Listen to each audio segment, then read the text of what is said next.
I'm just getting on here for all the girlies who are in their 30s. I'm 33, turning 34 next month, and I'm just done dating. Like, excuse my language, but I'm done. Like, for a while there, I was on a kick for the younger guys because that was all that was hollering at me. Because I must say, I think I look pretty good for being 33.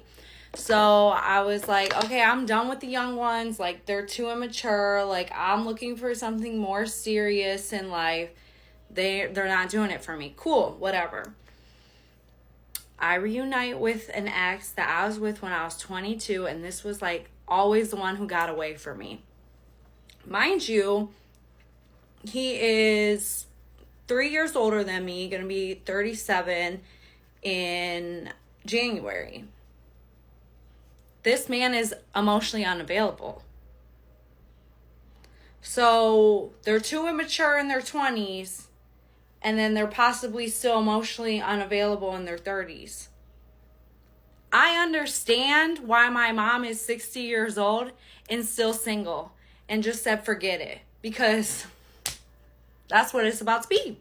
Okay, let me address something quickly here. Yes, this queen is on the attractive side of 33. And yes, that is part of the reason younger men are hitting her up. But it's not the only reason. I am sorry to break it to this queen, but younger men primarily see her as target practice, i.e. an easier path to the bedsheets with an older woman who can teach them a few things. Now, this post-wall queen who keeps racking up bodies like a Chicago Undertaker is at a loss of understanding why most men her age don't want to commit to her.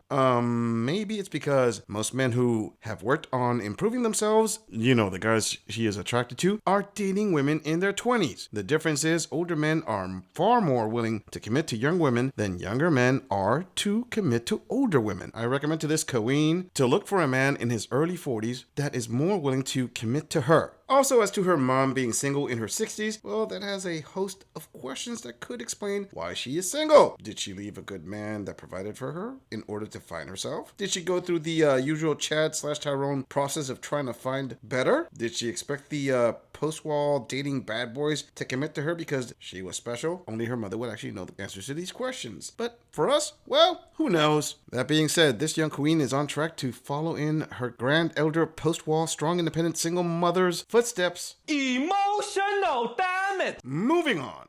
Okay, so I'm going to preface this by saying I'm coming off as kind of pessimistic and condescending, but you have to hear me out, okay? You have to hear me out. I don't think dating is worth it. I think that I've gotten to a point in my existence where my emotional intelligence and ability to set boundaries has bypassed the age demographic that I'd be willing to date. Because I was like, well, now I know that I can set boundaries. Therefore, I'm more comfortable dating. But then it dawned on me, I know how to set boundaries and say them out loud and say what I need. Does the other person know how to do that? And do they know how to set boundaries? Or am I going to have to play the guessing game and read in between the lines? Because I don't want to do that anymore. And people my age, 24, and I think I might go 10 years older than me for dating, they're not doing that. The amount of people that are actually putting in the work and going to therapy and trying to be better people, it's terrifying. There's not a lot of people doing it, okay? Basically, at the end of the day, I've accepted that I'm okay being single forever. I really am. And on top of that, the relationship style that I would like to enter into makes my slim pickings even worse. Hello, my name is Ray. And if I'm single forever, I'm okay with that. I've got my cats, mother. Okay, fam, I can more than likely predict what my male viewers will put in the comments. And as some of you have said, it's good that I save you some time doing that. Ladies, in a nutshell, what men are going to think about this queen is a pink-haired, shaved eyebrow, multi-facial piercing young woman has a list of boundaries/requirements of men. All right, and how exactly is she certain that the men who she thinks qualify for her actually want her, or if she actually qualifies for them? Now, when this young queen asks if the other person knows how to set boundaries so she doesn't waste time, let me translate that. She wants the other person to set a boundary to let her in a LTR so she doesn't waste time being put on the for entertainment only category.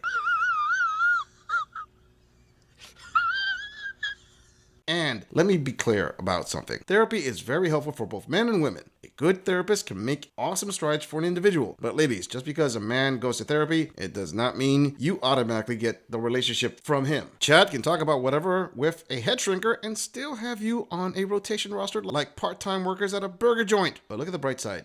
She said she has cats. My stock in cat food and box wine just keeps getting better. Yeah, boy. Moving on. It's a problem to go 50-50. Like, do you understand everything as a... The thing that I have realized about this topic is that there are so many women that really do advocate for not going 50-50, right? And for me, I definitely went through like I shouldn't have an issue going 50-50 phase, right? When I was younger. But recently I started to realize just how difficult it was accepting going 50-50 with men.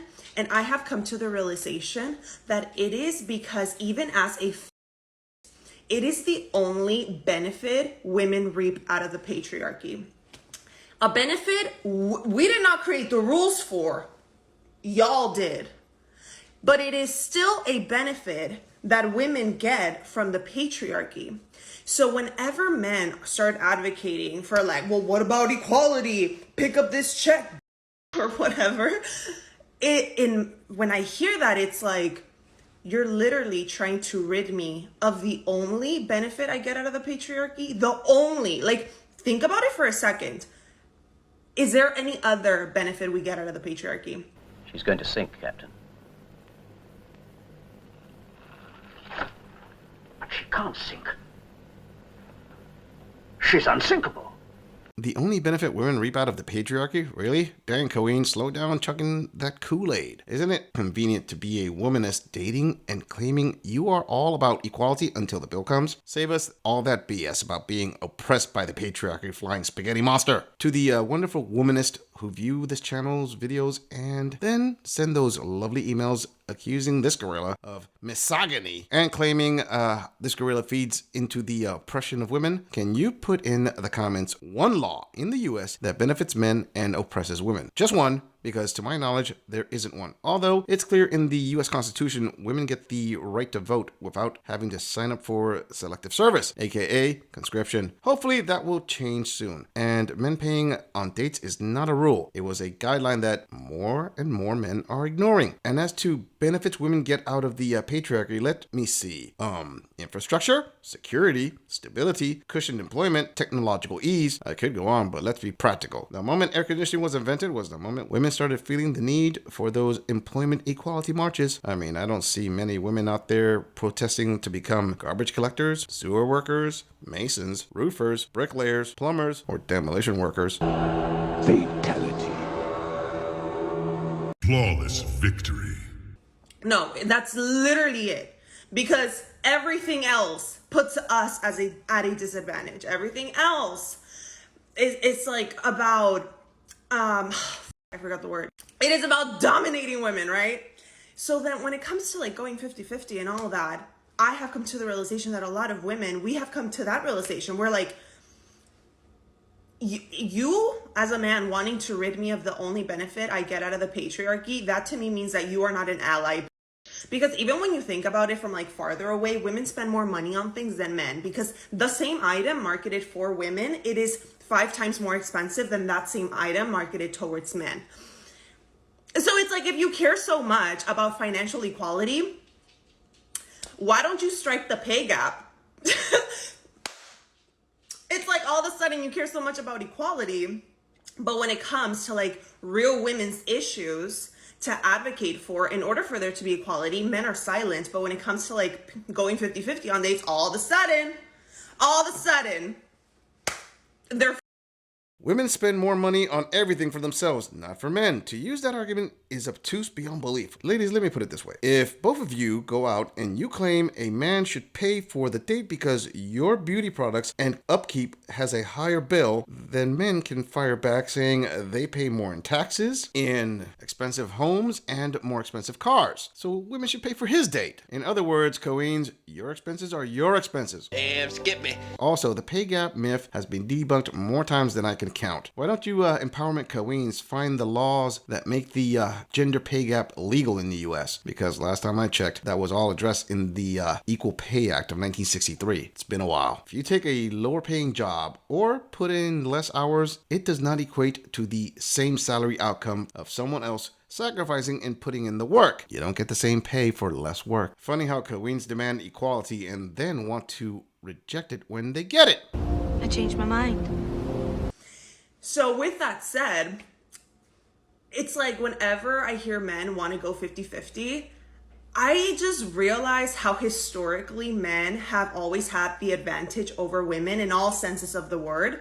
So then when I hear men trying to be like, oh, 50-50, equality, what about equality? It's like, you know what? I am choosing to allow myself to want this thing solely because it benefits me. Because historically, men have done that. And you know what? I'm going to allow myself to enjoy this thing and want this thing and only accept this thing solely because it benefits me. And even that on its own has like somewhat of guilt attached, which I think has a lot more to do with how us as women, we have been told that we need to be self-sacrificial. We need to put others before ourselves. We cannot ask for too much. And you know what? I am consciously choosing to shut up that part of my brain and only accept non-50-50 men. Period. She is choosing to allow inequality solely because it benefits her. She said it, not me. Ladies and gentlemen, I give you all the true nature of the modern womanist movement in her own words. Don't get mad at me, ladies. I didn't add a thing to her rant. She, like so many other young queens dating today, only want 50-50 when it suits them. But in dating, they want a traditional man with all his toxic masculinity. Sorry, my young queens, this isn't Burger King. You can't have it your way. You either accept a man who is traditional, who will pay for things, hopefully after you have earned it, take charge, lead, and you are expected to submit to his leadership. If being combative, argumentative, and laying double standards is your bag, well, expect to either date a non-traditional man you are not attracted to, or be put in the for fun use only category, or alternatively, stock up on cat food and box wine. I'm just saying, if you enjoy this audit, click on the video in the end screen for more content. If you would like to support the channel, please follow the link in the description to donate to our beer fund, or like, subscribe, and share this video on other social media platforms. If you agree or disagree with anything about this audit, please let us know in the comments. I'm going to leave this audit right here. I'll see all of you in the next episode.